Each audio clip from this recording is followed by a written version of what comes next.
the idea that I write something, I put it out there, and someone, anyone, even just my mother, reads it, was always fascinating me. And so 1.5 years ago, finally, I started writing a blog. And on Friday, there was actually, Ivona asked me in an email, so Lukáš, what does it do for you? Is it really worth the time? I thought about it a little and thought that maybe I can answer Ivona in public, because the reasons, what it gives me might be relevant to most people in this room. So what did it do to me? What did it do for me? But the first thing I learned, and probably that might be obvious to all of you, is I learned a lot how it pushed me to master lots of content. Because when we are learning something, even when we're preparing our speeches, you take in some information, but you never need to go really into the detail.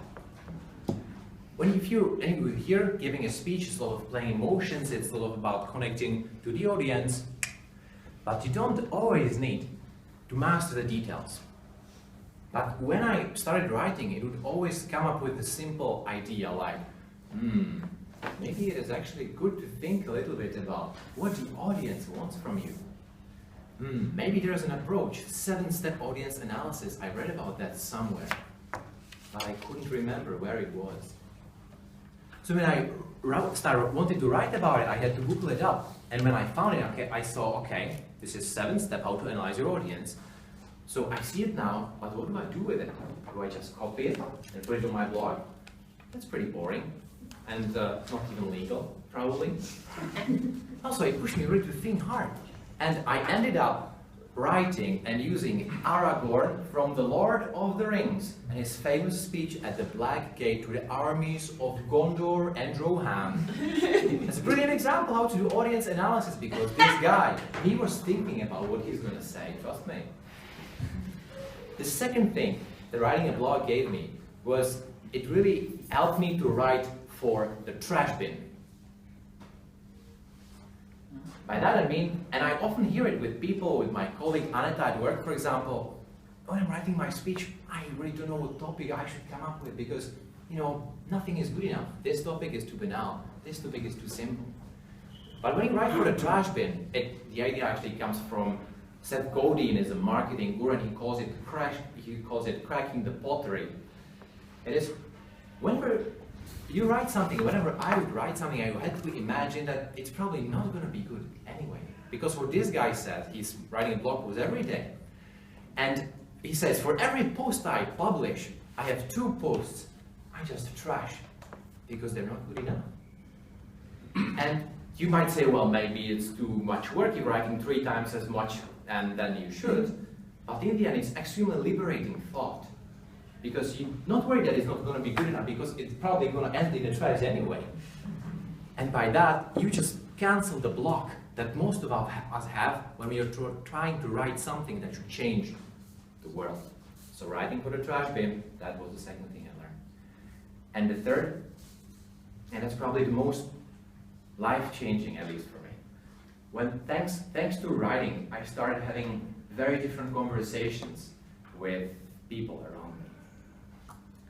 By that I mean, when I say conversation, we usually imagine the thing that we are going to do after we finish the meeting. We go to a pub, we have a chat, 3 of us at a table. Maybe just we go for a lunch and have a conversation over there. But how often did it happen to you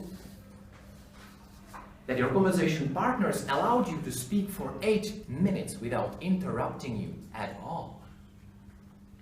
It never happened to me. And maybe it's not the problem that the people will keep jumping in. Maybe it's the problem of my imperfect mind.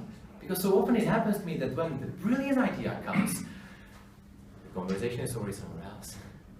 And I have to keep it for myself. But when you're writing, when I'm writing, this is not a problem. Because the reader, she doesn't jump in the middle of my sentence. And I write, and suddenly I get stuck. It's okay. I can just play some rock, or take a walk, or make a cup of hot tea and milk and sugar. and come back to the keyboard when the clouds from my mind just swim away and the perfect idea comes.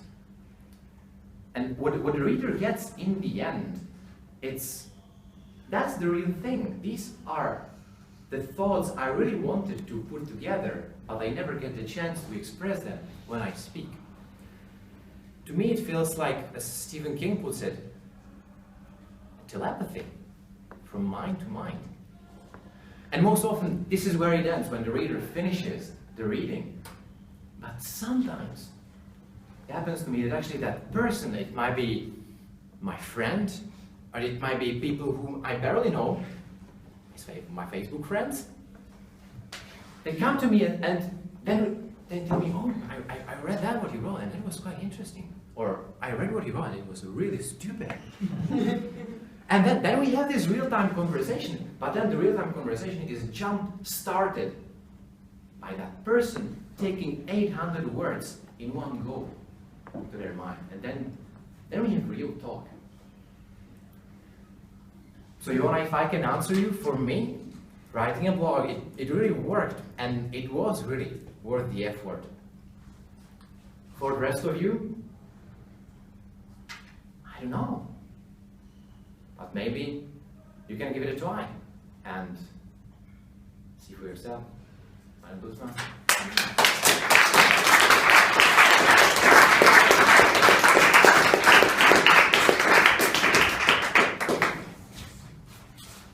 Thank you very much, Lukasz, for inspiring us with your personal example of running a blog.